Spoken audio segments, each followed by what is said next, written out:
Hello everyone, आमची सकाळ ही अशी काही सुरू झाली आहे. लाईनमध्ये उभे राहून विचार करताय ना नक्की काय? काही नाही हो, इथं पोलिओ डोस द्यायला आली होती मी बाळाला. आज होता Sunday. I know vlogs late येत आहेत, पण काय करणार, संडेचा व्लॉग आत्ता शेअर होतो. सो इथं पोलिओ डोस द्यायला आलो आम्ही लिटरली लाईनमध्ये बळबळ उभं होतो, कारण हार्दिकला इथं काय करणार आहे ह्याची काही एक आयडिया नव्हती. पण जेव्हा जवळ गेल्यावर कळलं, कारण दुसऱ्या बाळांना बघितल्यावरती त्याला कळलं, तेव्हा आम्ही दंगा करायला सुरुवात केली.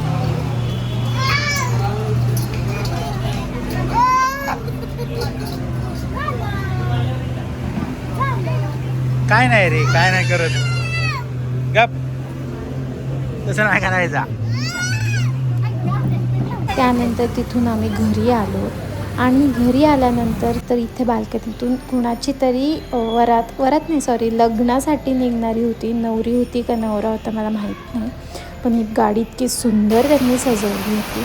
आणि त्यानंतर लगेच आला पाऊस. चला, पावसाने आज हजेरी लावलीच होती आणि जोरात पडल्यावर का पाऊस, खरंच पावसाळा सुरू झाल्यासारखं या क्षणाला वाटलं.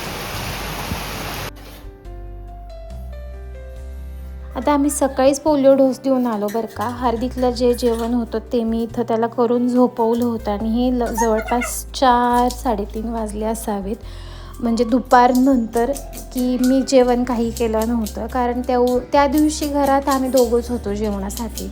जे हार्दिकला केलं तेच मी खाल्लं आणि मी कंटाळाच केला खरं. का असं होतं ना एखाद दिवस की यास मला नाही आज काय करायचं, तसंच काहीतरी होतं. नंतर मग उठून मग नाचणीचे डोसे करायला सुरुवात केली आणि तिथेही दंगा चालला होता. बघताय ना किती रडतोय हा. शेवटी त्याला मला बसवून उत्तप्पे करायला सुरुवात करायला लागली, डोसे.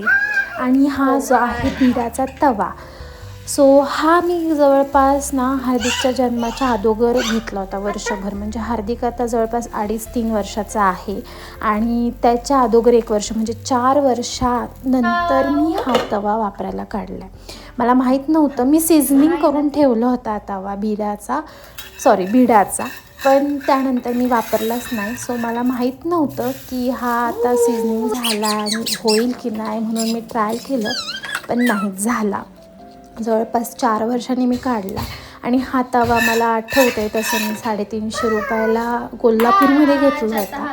सो खूप छान निघाला आणि हे फर्स्ट टाईम केलेले डोसे खूप छान झाले. चला, आता मी विचार करत होते जो नवीन तवा घ्यायचा तो आता इथे तरी प्लॅन कॅन्सल केलेला आहे, कारण ह्याच्यामध्ये छान आता डोसे किंवा उत्तप्पे होत आहेत.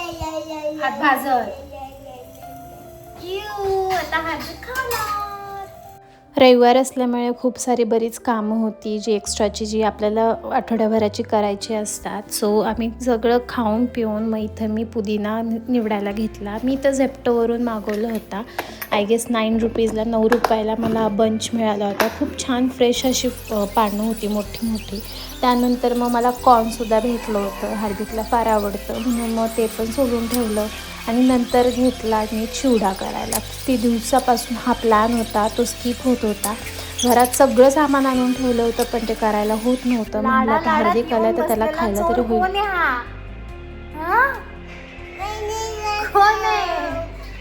गपचूप माग खुर्चीवर बसला होतास आणि आता लाडानं माझ्या पाठीला येऊन बसलायस. लाडोबा, लाडोबा, बापरे, एवढं प्रेम चेप्पन ना मला अर्धू. हाय करचं सगळ्यांना, हाय.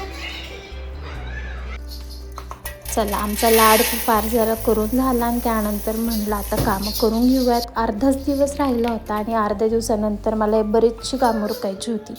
सो त्यामध्ये पहिले एअर फ्रायरमध्ये मी मुरमुरे भाजून घेतले. येस, आपण एअर फ्रायरमध्ये मुरमुरे भाजून घेऊ शकतो. त्यानंतर मग मला काही मसाले करायचे होते, सो ते पण मी भाजून घेतले, म्हणजे गरम करून घेतले. ड्राय रोस्ट म्हणू शकतो आपण. त्यामध्ये मग मी जिरा आणि धनं हे मी गरम करून घेतलं, जेणेकरून मग मला ते वाटता येईल, त्याची पूड करता येईल. आणि मग इथं शेव जी पाडायची होती ती मला त्याचं पीठ मळून घ्यायचं होतं. सो मी एक तिखट करणार होते आणि एक माझी साधी सुधी आपली पिवळी जी नॉर्मल शेव असते ती. सो मी अशा 2 प्रकारची इथं पिठं बनवायची ठरवली, पण नंतर पूर्ण प्लॅन फिसकला. ते मी पुढे दाखवतेच. आणि ह्या ज्या बरण्या आहे एकदम काचेच्या आहे. 2-3 वेळा पडल्या माझ्याकडून, पण फुटलेल्या नाही आहेत. सो खूप छान आहे. कोणाला पाहिजे असेल तर लिंक म्हणून सांगा, मी नक्की देईन. मला काहीतरी 250 रुपयाला 12 भेटल्या होत्या या.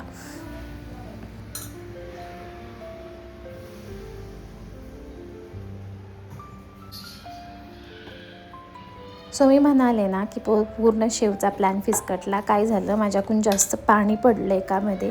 सो मग दोन्ही पिठं मी एकत्र घेतली आणि छान पीठ मळून घेतलं. थोडंसं लूजच घेतलं, कारण प्रत्येक वेळेस माझ्या शेव कधी कडकच होते, कधी तेलकटच होते, पण यावेळेस परफेक्ट झाल्या होत्या. सो छान झाल्या होत्या.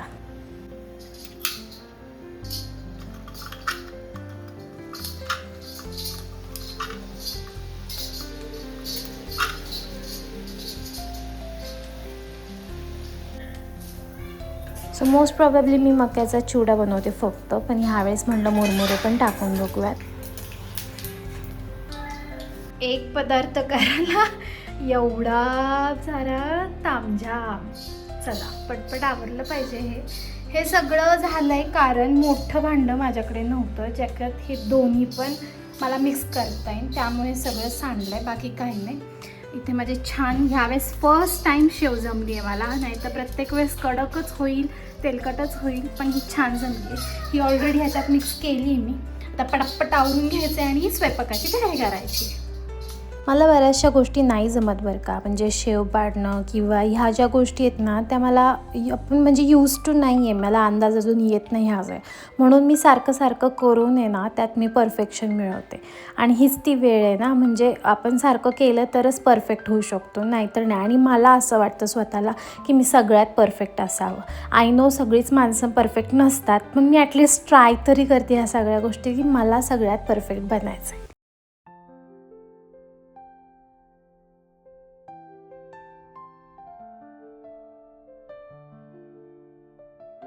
मी तुम्हाला ब्लॉगच्या चॅटलाच सांगितलं की मला आज खूप कंटाळा आला होता सगळ्या कामांचा, पण तरी ती कामं करायचीच होती म्हणून सगळी तर केली. पण आता या जेवण बनवायची वेळ आली तर त्यावेळेस तर खूपच मला असं झालं की यार नको, म्हणून पहिला चहा ठेवून घेतला. म्हटलं चहा ठेवला तरी थोडीशी तरतरी येईल.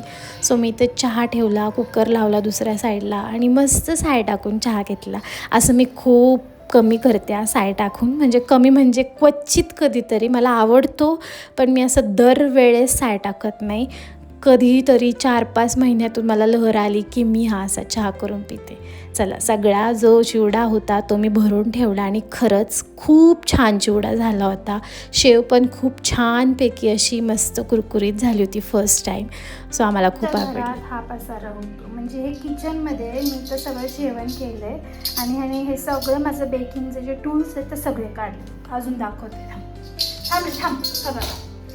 हा आहे माझ्या हॉलचा सीन आहे, हा बघा, खाऊन पाण्यात मिक्स केले लिटरली. हां, हे रोज आहे, रोज आम्ही आवरतो हे 4 वेळा दिवसातून आणि रोज आम्ही असंच पसरवतो. तिथं सुद्धा फुटाणे खाल्ले, टरफलं टाकले. म्हणजे काय करावं या मुलाचं, आणि हा दमत पण नाही. हां, चला आवरून घे हे. चला, हे एक आमचं रुटीन बनलं आहे. रोज रात्री ही सगळी खेळणी आम्हाला भरावीच लागतात. खूप कसारा करतो हा पोरगा, म्हणजे पण असं पण असतं की ह्याला जर पसारा मी करून नाही दिला तर हा मला बाकीची कामं करून देत नाहीत. सो मी ह्याला करून देते आणि ठीक आहे, हीच ती एक फेज आहे जिथं थोडंफार अशा गोष्टी होणार, हा पसारा करणार. एकदा त्याला कळायला सुरुवात झाली की तो मे बी ही फेज मीच मिस करेल.